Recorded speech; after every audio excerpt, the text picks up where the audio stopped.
Just spoke to the president about this, and he believes that China wants to make a deal with the United States. He believes China has to make a deal with the United States. It was a mistake for China to retaliate. The president, when America is punched, he punches back harder. That's why there will be 104% tariffs going into effect on China tonight at midnight. But the president believes that Xi and China want to make a deal. They just don't know how to get that started. And the president also wanted me to tell all of you that if China reaches out to make a deal, he'll be incredibly gracious, but he's going to do what's best for the American people. America does not need other countries as much as other countries need us. And President Trump knows this. He's going to use the leverage of our markets and our country to the advantage of the people he was sworn in to represent.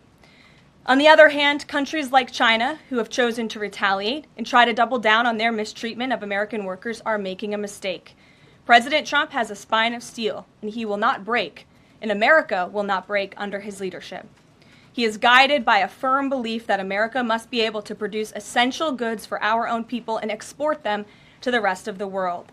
A strong America cannot be solely dependent on foreign countries for our food, medicines, and critical minerals. Said that one of the reasons these tariffs are going into effect is that some countries have been ripping off the United States, but some of the tariffs target countries like Madagascar, Bangladesh, with very high levels of poverty. So can you explain how the president wants to correct the deficit with those countries? Is there a plan, for example, to onshore the textile industry that these countries are known because, and just like, can you be specific about those like low income? Sure. Well, first of all, the reciprocal tariff rates that were implemented by country were focused on the monetary tariff that those countries have imposed on the United States, but also the non-monetary tariff barriers and the regulations, if you will, that have been put into effect over the years, making it harder for America to export to these countries. These were very carefully crafted numbers. There was also a 10% baseline tariff across the board as well, as you know. Moving forward, the president will talk to any country that picks up the phone to call, and I can tell you the phones have been ringing off the hook, wanting to talk to this administration, this president, and his trade team to try to strike a deal. And it's because the world knows that they need the United States of America. They need our markets. They need our consumer. The president has a lot of leverage on his side because he has the best economy and the best country in the world that he leads, and he knows that. And it's about dang time we finally have a president who uses that economic leverage to benefit American workers, and that's what the president is trying to do. The president was asked and answered this yesterday. He said he's not considering an extension or a delay. I spoke to him before this briefing. That was not his mindset.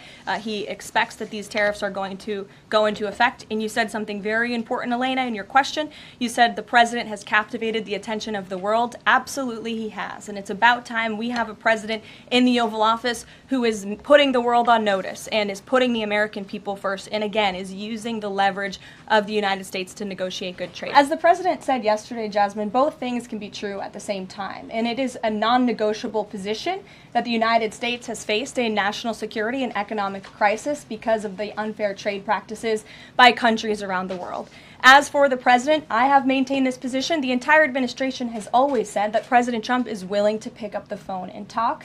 And the president met with his trade team this morning, and he directed them to have tailor-made trade deals with each and every country that calls up this administration to strike a deal. And listen, and each and every one of these trade deals should be tailored and unique based on that country's markets, based on that country's exports, the imports here in the United States of America. What makes the most sense for the American worker and for our industry? The president is focused on putting America first. Total, since the Liberation Day announcement, nearly 70 countries have already reached out to the president to begin a negotiation.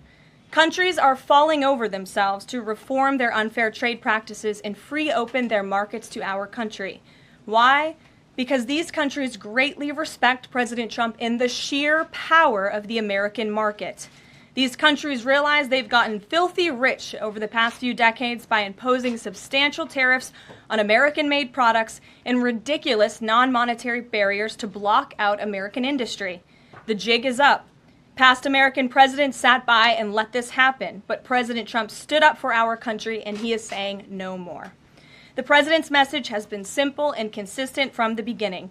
To countries around the world, bring us your best offers, and he will listen. Deals will only be made if they benefit American workers and address our nation's crippling trade deficits.